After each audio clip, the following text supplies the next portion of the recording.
Hello Brick fans. Today I'm reviewing the European Tram designed by, I believe the user's name is Jaredchansen, that is available as downloadable instructions from the MOC builds section on the WeBrick.com website.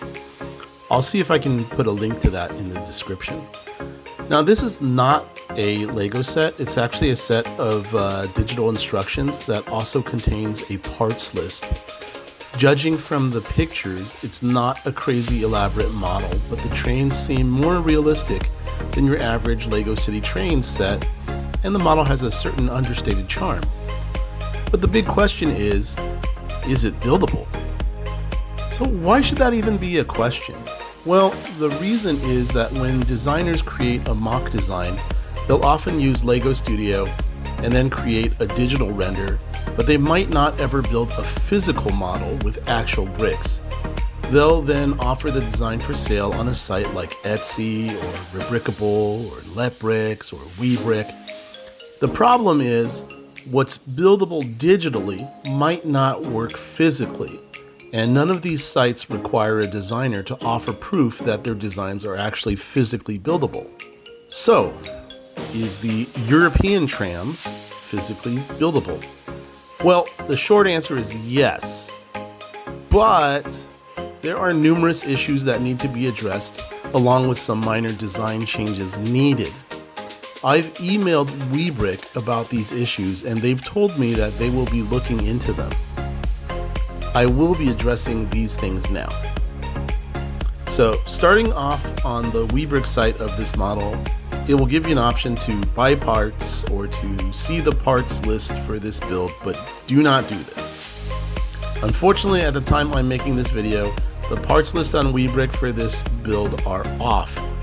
So don't generate a parts list based on what they have on the website. An accurate parts list for this build is on the instructions themselves. You'll need to download the instructions after buying them, scroll to the end, and then build a parts list based on that. I'll display the parts list now.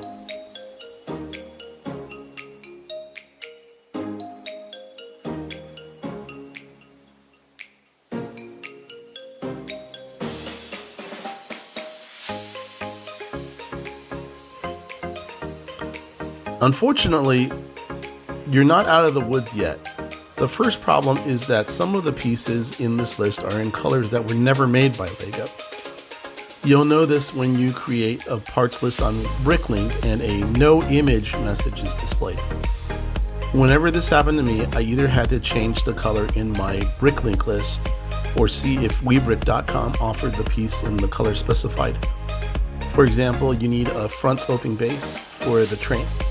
The design asks for a black piece, but the color is unavailable in black, so you'll need to change it to gray instead, or dark bluish gray to be more precise. So after you've done the color swapping, you're almost ready to order your pieces. But the next problem is that there are a couple minor design changes that have to be made for the tram to actually be buildable. So the first problem is that when you're making the first step up on the train car, which is in steps 63 and 64, the instructions will tell you to use a 1x2 jumper and a 1x1 tile piece. But this won't actually work because there's nothing for the 1x1 tile to attach to it. So you'll need to either use a 1x3 tile or a 1x3 double jumper here. The other issue that you'll need to address is that when you need to attach the train front sloping base to the chassis, this is steps 69 through 70, the instructions will tell you to do it a certain way with 4 L bricks and a 2x4 brick, but this won't actually work. It won't actually fit on. So you'll need to do this with 2 L bricks, a 2x2 brick, and a 1x6 brick. Thankfully, these are the only 2 redesigns that you'll have to do to make this train successfully. When you're finally ready to order your parts, the total cost will be around $90 on WeBrick using non-Lego branded bricks, and substantially more if ordering genuine Lego pieces from Bricklink. So let's review the finished model. It's not a difficult build. once I figured out the necessary redesigns. As you can see, once completed, this is a rather attractive diorama. The 8-stud wide tram makes for a more realistic looking model than most official LEGO City releases. There's nothing elaborate about the station. It's just a rudimentary trolley stop, but it really looks like something you'd encounter in real life. There are plenty of exposed studs to pose minifigures wherever you want on the platform.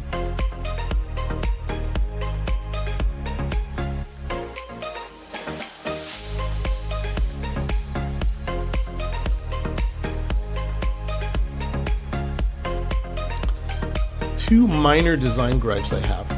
First is the train cannot turn on a curved track without derailing unless the cars are decoupled. Fortunately, it's easy to modify the train and rebuild it as two separate trolleys. The other thing is the roof of the tram comes off for easy placement of minifigs inside. This is a good feature, but I would have done it a little differently. I would have used some pieces with studs so that there's at least a little bit of friction and the roof doesn't come off so easily. I think there's a tendency to pick up this model by the roof, so that would be a better feature to have, especially if there are kids present who might want to play with this model. So wrapping up this review, Jaredchansen's European Tram or Retro Tram sold on WeBrick is a fine static model diorama or addition to your city layout. Unfortunately, the trains don't lend themselves to being played with unless they are decoupled or built as two separate trains. Luckily, this can be done fairly easily. It would also be fun to use this design to build a tram car in a different color or to represent a separate train line. Once a couple design modifications are made, the build is easy and can be accomplished by a beginner to intermediate level builder. That's it for today. Thank you for watching and see you in the next video.